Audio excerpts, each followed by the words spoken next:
So yesterday on Instagram I posted a different type of photo. I don't know whether you saw it. It was this one over here. Inspiration from Stranger Things season 3. I finished it yesterday. That's such an amazing show and I really love it. So today in this video I want to show you how I made that photo, the process I take.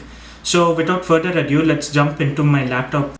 So the application that you'll be working on mostly is Photoshop. So after you open Photoshop, create your background layer. Over here, my background layer is 1080 by 1080 pixels in order to match Instagram's image view holder on their app. So after that, you can go ahead and import your two images that you'll be working off. In my case, it's the mind flare that I got off a Google search, and the other one is a forest that I got from unsplash.com. So Unsplash.com is an amazing website. It provides free stock images. This video is not sponsored, just putting it out there. In case you don't have an image you're looking for, to Unsplash.com and find it, download it. You don't have to pay anything. So in order to create the image that I created, what I did first was I dragged the monster or the mind flare that I had into my background layer, and then after that it was not the same size, so I center aligned it, hit Control T since I'm on a Windows, and then adjusted it to the size of my background layer, hit enter. And then I did the same thing for the forest. I dragged and dropped it into the background layer, and then again Control T, zoomed out a lot because the size was not the same, then just adjusted it to be in frame.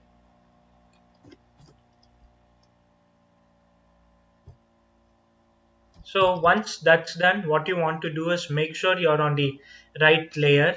In my case, it's the forest. And then over here, you'll see a drop down that's next to the opacity. These are various presets for merging two or more photos. So in this case, the preset that I used was soft light. As you can see, it's already close to the final image that I wanted. So I chose that. And then after that, I applied a mask on that particular layer, and then after that I went into my adjustments panel and started to increase the cyan towards the reds because I wanted the reds to pop a lot. And then after adjusting that, I went into the brightness to increase the contrast, bring down the brightness a little to have a little in order to have that kind of a darkish feel because Stranger Things is fully dark. Then curves, I went and brought down the shadows a bit, increased the highlight to showcase the monster and its surroundings a lot, and brought down the midtones just a little bit. As you can see, it's already starting to resemble the final piece. And then just a couple of more adjustments by bringing down the exposure a bit, going back and adjusting the contrast, and that's the final piece. So that's it for me in this video. Hope you learned something new. Hope you enjoyed it. Hit that like button if you did. Subscribe if you aren't already. Comment down below, and I'll see you all in the next one. Bye.